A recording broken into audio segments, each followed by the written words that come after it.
Posibleng bumilis ang inflation o kaya antas ng pagtaas ng presyo ng bilihin nitong nagdaang buwan. Base po sa pagtataya ng Bangko Sentral ng Pilipinas, maaaring maitala sa 7.1 hanggang 7.9% ang inflation nitong katatapos lamang na Mayo. Maaalalang naitala nga po sa 7.2% ang inflation noong buwan ng Abril. Ayon po sa BSP, maaaring natulak ng inflation ng pagtaas ng presyo ng bigas, gulay at ng karne. Hindi rin daw malabong nakaapekto ang paghina ng piso kontra US dollar. Sa iba pang balita, hihirit po ang DOTR ng mas mataas na budget para sa mga bike lane at maayos na infrastruktura para po sa pedestrian lane.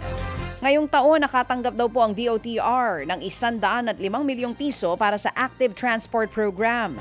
Pero umaasa po ang ahensya na maitaas ito sa 1 bilyong piso sa susunod na taon. Bukod po sa bike lanes, isasama na rin po ang mga pedestrian lane para sa mga commuter at pagsasaayos ng sidewalk. Nitong katapusan ng Marso, nakapaglatag po ang DOTR ng 1,100 kilometro ng bike lane. Halos kalahati na po yan na target na 2,400 kilometro ng bike lane bago ang taong 2028. Tuloy naman ang pagbubukas po ng 14 na istasyon para sa MRT-7. Yan nga po ang nilinaw ng DOTR sa gitna ng bali-balitang 13 istasyon na lang ang bubuksan. Ayon po sa ahensya, kasama pa rin ang San Jose del Monte Station sa aprobadong alignment ng linya ng tren. Dagdag pa ng DOTR, magiging operational ang unang 12 istasyon ng tren mula po North Avenue hanggang Sacred Heart sa ikalawang quarter ng taong 2027. Aminado din ng Transportation Department na malabo namang mabuksan ang Metro Manila Subway bago po matapos ang termino ng Pangulong Bongbong Marcos Jr. Ayon kay DOTR Secretary Giovanni Lopez, sa 2031 pa posibleng mabuksan ang subway.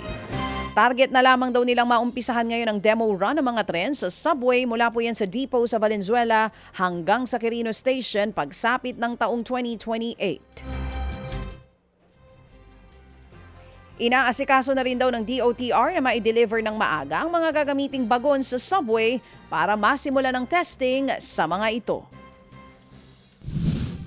Tayo naman po ay nagpaliwanag po sa kanya po at talagang kahit anong gawin natin sa scheduling po ay hindi po natin makakamit po yung 2028 po na revenue operations.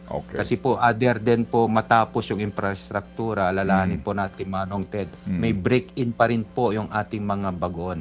There's a certain kilometers they have to meet using the same railway po.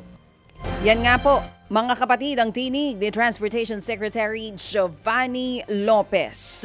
Mga kapatid, patuloy po kayong tumutok sa 105.9 True FM para sa totoong balita, informasyon, music and entertainment. Mag-subscribe sa aming YouTube channel at podcast at sundan nyo kami sa Facebook, Instagram, X at TikTok sa True Network PH.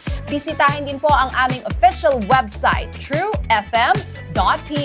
At panoorin din kami sa True TV Signal, Channel 19. Kami po ang 105.9 True FM. Laging true sa'yo, kapatid.